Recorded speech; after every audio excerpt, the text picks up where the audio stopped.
yeah, I thought I was gonna be coming on here with more of a better result, but I don't know what the hell happened today. Like Manchester United just disappoint me today, really and truly. You know, Dogu, Ugarte, I can name all of them. Just horrible, just horrible. Lenny Yoro, like all of a sudden he forget how to pass the ball forward. You have players like bro, Brian Mbuemo. This is not Brentford, bro. You have to score goals. This is not Brentford where you feel like you can just kick the ball here and there and just, yeah, you have to be efficient. This is Man United. There's no longer 1 out of 4, 1 out of 5 conversion rate. It has to be 1 out of 2, 1 out of 3. Look at Haaland today. 1 out of 3. Should have had a hat trick. 1 out of 4. Actually 2 out of 4. Should have had a hat trick today. It's not a good look. It's not a good look. And Ruben Amorim have to take a lot of the blame today for the decision that happened in the game. Like, poor decision. Even just looking at the starting team today, I already know United would have had problems. Now, I know why he didn't start Casemiro for a few reasons. We have to understand that Casemiro is 35 years old, going on 36 soon. And he just came from Brazil and he played for Brazil in the World Cup qualifiers, which means he had a long travel from Brazil back to Europe, a short turnover time. So to play him and risk him at injury as well as having Cunha and Mount out, you can't really do that, so you have to manage him that way. But in terms of like the game itself, if you're going to play Ahmad in that position, which I knew he was going to do, I thought he was going to start Zerski because United has been playing well with a false 9 striker. So why the hell did he not try to keep that dynamic when in the last game against Burnley, when we had the injury, he brought Zerski on? So why did he not start Zerski this game? Now I understand he hasn't had a preseason, a lot of things didn't happen, but like, come on, man. Like, he played the last game anyway. So you might as well just start the man. I've been trying to stay calm, man, but it's so upsetting. And I knew City was going to overload the midfield. If you look at my preview, I literally said I thought he was going to start Ake because I thought Kuzav was injured from the last time. So I was like, okay, probably start Ake. And O'Reilly and was a shout as well as Bob, I thought. But I knew he was going to match the way he was going to play. Any logical person knew that first of all, City want to overload the midfield. So if United only have 2-3 players in the midfield, right? Or 2 players in the midfield, they're going to overload the midfield. I told you he was going to put Doku closer to Haaland. Look who set up Haaland in the second goal. And look at where Doku was when he picked up the ball. Right next to Haaland. Look, a lot of the times in the game, he was so close to Haaland. Because I knew what he was going to do. I thought that because Foden hadn't played in a while and he was coming back from injury, he wouldn't have started the game. Hence why I said Oscar Bob, because he brings that same dynamic like Phil Foden. Float around the pitch, get involved in the game, and a Bernardo Silva just doing what he does and be in the midfield and sometime as a right wing back. I said it in my preview, and that's literally what he is. What he did. Look at when City was like 1-0 up. There were parts of the game when Bernardo Silva was playing as a right wing back. He was coming inside and playing as a midfielder. Now, I thought Matthias Nunes would have started just because I knew City was going to try somehow to play 3 in the back, which they did with Guardiola, they did with Diaz, and they did with Kujav, and then they just crowded out the midfield. O'Reilly on the overlap, Doku close to Haaland, and you have another midfielder floating around the pitch. I said it, and that's exactly what they did. And for me, not seeing that the manager was able to also see that makes me have to think about his poor decisions. Why aren't you not playing Bruno Fernandes, Zerski, and Mbuemo? Then the team knows that there is one outlet in Mbuemo, right? You force now Ahmad on the right wing back, but I knew he was going to play a defensive wing back. But Ahmad is the right wing back. The minute Ahmad started to pin back O'Reilly, we started to build back in the game. He has space. He's picking up the ball usually in his natural position. You know, people think Ahmad, why Ahmad is an effective right wing back? Because Ahmad is an effective right wing back because at Sunderland, where did he play his best football? In a team that plays defensive, which means he picks up the ball most times on the half line or just above. As a right wing back, where does he pick up the ball? In the same positions. That's why as soon as he went to right wing back, it seemed natural to him. And that's why he looks so good in this formation. And that's why he looks good as the right wing back. But you see, y'all don't understand how to analyze football. Because y'all don't see the game the way I see it. But this is why we're here, for me to show y'all. Because Amorim probably need to hire me on his team. I swear to God, man. Like, I just don't understand how he looked at that team today and thought, yeah, this is the best decision for me. No, I get it because, you know, I have to play devil's advocate, yeah? I can also see it from his side, where also he says, yo, I play Ugarte and I'm playing Bruno Fernandes in the midfield together because of the Casemiro reason I told you earlier, but also because Manuel Ugarte and Bruno Fernandes did well against Man City in the 2-1 they started together. So I understand why. And today Ugarte was poor. He was poor. Yes, he had good moments. Yes, but there was a time in the game even when they scored the goal, right? The second goal. If you look at that phase of play, they got a throw in, yeah? United won the ball. Got another throw in. And then Ugarte, they throw the ball in, yeah? Ugarte dives in, he gets megged, and then Dogu pins Yoro. Yoro allows Dogu to go inside of him, whereas, you know, as a central defender, you're supposed to say, yo, inside, you can't give up inside, I can't get rolled here. This is why you have to make sure, as a defender, you don't get pinned. So you move your leg from stability and you don't let him go inside of you. How he let him go inside of him? The minute he go inside you, he could turn you. And then you have a striker running in behind the back three. Of course, it's going to happen that phase of play happen. Haaland read it. Good run by Haaland. Fair to him. Good striker. But Haaland run that phase of play well. But it's just poor defending again by Yoro and Ugarte. And then when you look at the opportunity now coming in, why is Bayındır not rushing now? If you're going to rush out, you rush out. You can't rush out and stand up.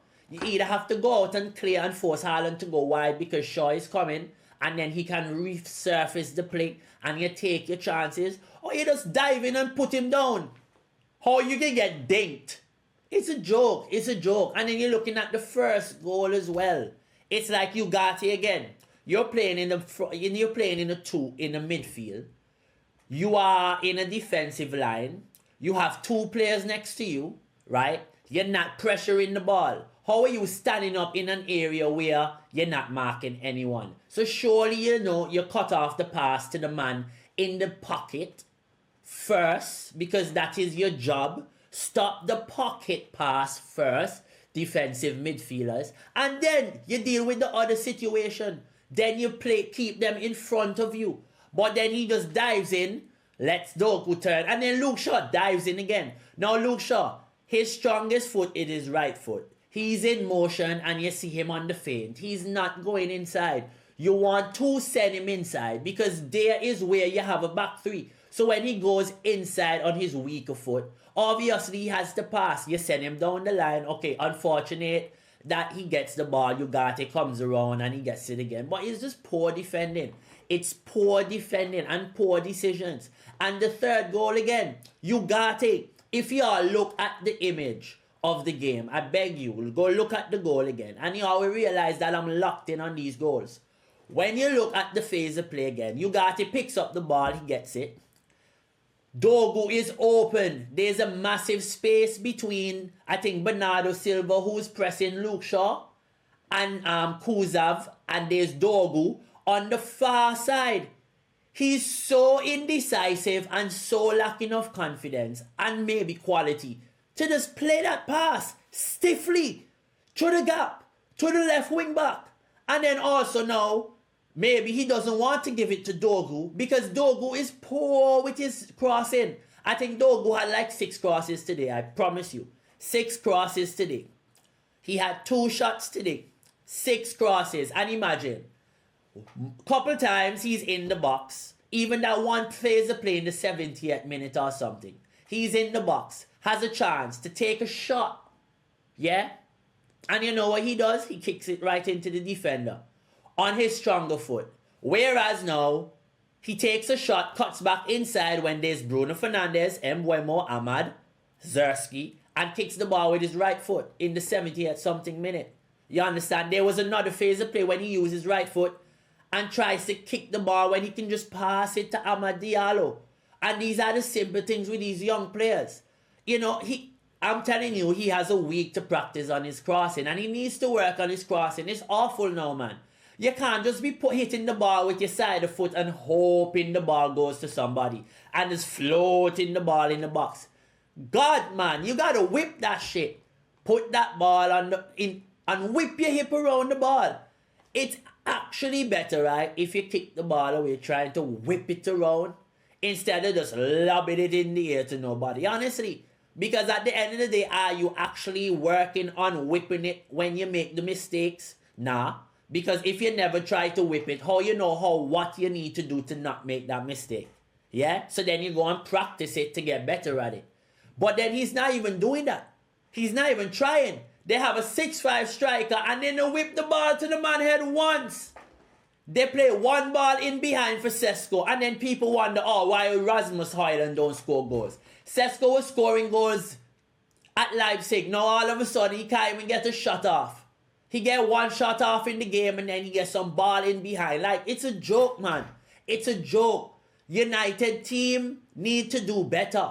Amorim need to do better. You know, I'm looking at Bruno Fernandes today as well. Not bad trying to keep the ball ticking, but the pace of the game. Sometimes he needs to try to force a pass through the gap. Why we need to be 2-0 down to then raise the tempo of the game? We need to go after the teams quicker. We need to go after the team with more momentum, more pace. Oh my God, man. You know what time it is right now where I am?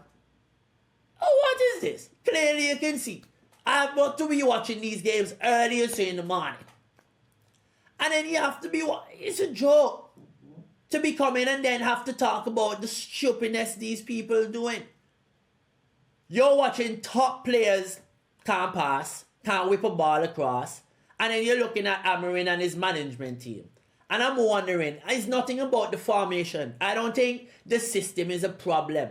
My thing, because they can play 3-4, I think when you're in a 3-5-2, as a player, as a defender, I'd rather play in a 3-5-2, if I'm being honest. More time on the ball, you always have more options. You know the game, you can slow the game down, you can quicken it when you want.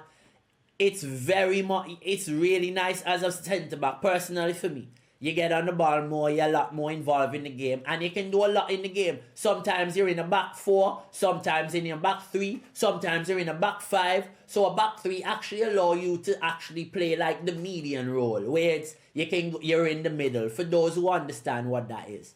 So you can either go left or you can go right. You know, you can do a lot. So you can play 3, 4, or 5. It allows you, like City does it, a lot of teams build up in the back 3. You know, there's Arsenal, there's Chelsea, there's City, even City match United today. But yeah, like, it's just disappointing to watch. Ruben Amorim really need to do better. Right now, Manchester United is averaging a point a game. A point a game. That's relegation form. I mean, there's a lot of teams on 4 points. To be fair, City only have 6. So to say from like nearly the whole table, really and truly, only Liverpool have all their points. But that is a joke, because we are already 8 points behind Liverpool. And we're here talking about pushing for Champions League spot.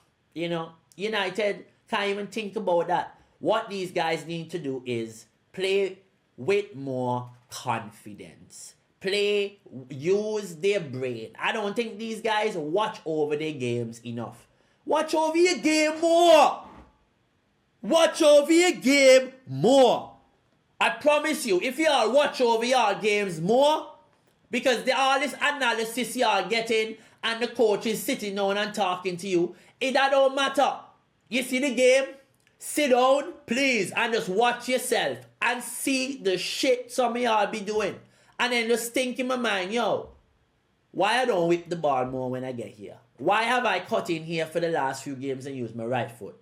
Why I don't pass the ball over here? Why don't look for this option? Surely if they look over the game and I can see it and other people can see it, they can look over the game and see that shit. So why they don't try to execute it? And don't tell me I have seconds. Because think about it. If you pick up a ball in a game and start running and you remember, oh shit, you know, when I'm in this time, the last time, this guy was over here.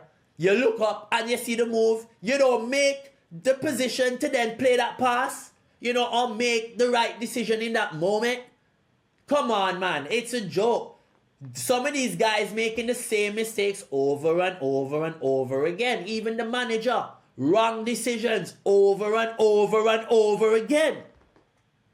God, man, it's just annoying, man. But hey, people, hey, listen, I'm just going to get off the stream, yeah? So don't forget to like, share, and subscribe to the page. Please keep hitting the bell for notifications because I just need to go and do something. Okay. This team frustrated me. But look out for my other review. You don't have to watch over the game fully again to give you a better analysis. So look out for the review. And look out for some more videos we have coming out and some interviews we have coming out soon. We got a new show we're about to break out. It's called I Spy. I'm going to tell you all more about that show coming out soon. It's going to be very exciting. But don't forget, yes, have a good time, take care, and ciao.